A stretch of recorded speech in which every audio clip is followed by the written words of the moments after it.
Hi, everybody. Welcome back to Star News. I'm Mark Childrey. Glad to have you here. We've got news coming out of Henry County, Virginia. Apparently, one person is dead.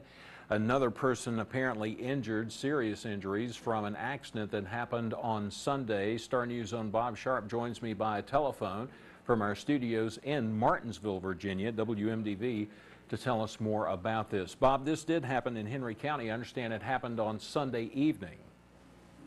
It did, Mark. It was Route 57 to the west of Bassett. Again, really no explanation for the accident other than witnesses saw an individual cross over the yellow line. They hit head-on. One was killed there at the scene. Another one was critically injured. They flew to Roanoke Memorial Hospital. The individual that was killed as of last night, they did not have any identification.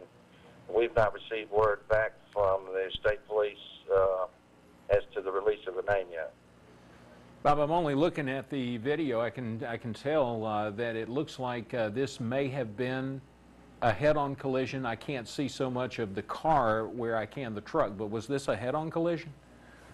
It was a head-on collision between two vehicles, and somehow a third vehicle got in the middle of them. The people in that vehicle, there were three, were not injured, didn't require any treatment.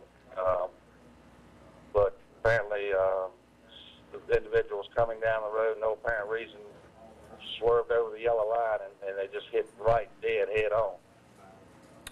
Bob, this, and again, the Virginia State Police, sometimes it takes a while before we can get information from them as far as accidents are concerned, so I guess we'll just have to continue to wait until that report is turned in. Is this going to be one of those accidents where they're probably going to have to use a reconstruction team to put together, or was it pretty much a cut and dry case?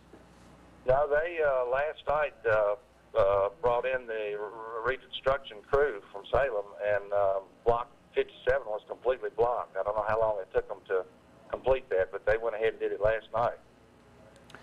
How long does it look like, Bob, before they may release any more information on this accident? Do we know anything at this point?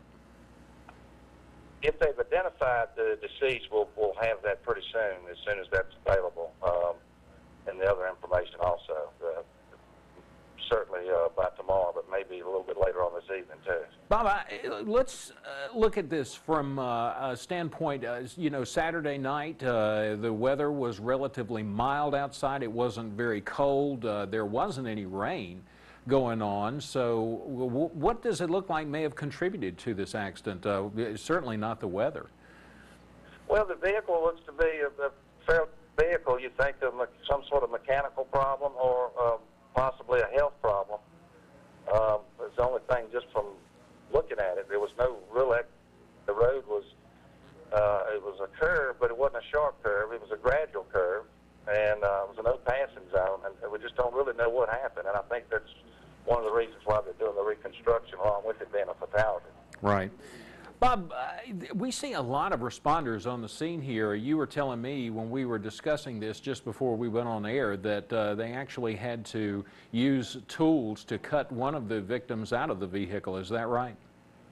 That's right. You'll see in the video they actually cut the had to take the roof completely off. That person was then transported to Mount Hermon Church, where the lifeguard picked him up. The injuries were head injuries, facial injuries, chest injuries, and a broken femur. We never saw him conscious while we were there, but he was still living when they took off. Right. So at this point, we're not sure, actually technically sure, about the second victim that was involved in this. That's right. He was still alive last night when they flew him out. Bob, you know, this is, I guess, a good time to remind everyone, although we have no clue what may have led to this accident happening, this is this time of the year where a lot of people are out there on the road, both day and night, and a lot of people are heading to and from places, gatherings, parties, shopping. So I think this is an excellent time to remind everyone to be careful when they're behind the wheel, and whatever you do, watch out for the other driver. Oh, absolutely. Here's a situation where some innocent people are just going down the road, and all of a sudden, boom, it just happens. And if the vehicle's going in that stretch, it's not uncommon for people to go 55 miles an hour. you can imagine what an impact that was. There was a preacher and his family that was followed behind him, and he ended up right in the middle of them, but they weren't injured at all. Right.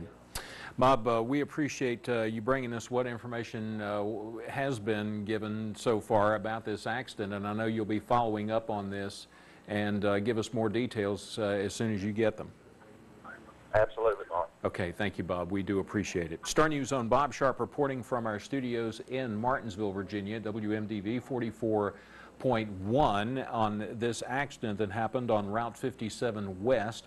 It happened on Sunday at about 6:15, Sunday evening at about 6:15, and you could see a lot of responders there on the scene working to get those victims out of those vehicles, even requiring a helicopter to take one of them to the hospital. So again, just a reminder that while you're out there going to and fro, just make sure you drive carefully and make sure you watch out for the other driver. We'll follow up on that, and if there's any new developments, we will certainly let you know. We've got more coming up on Star News right after these messages. We'll be right back.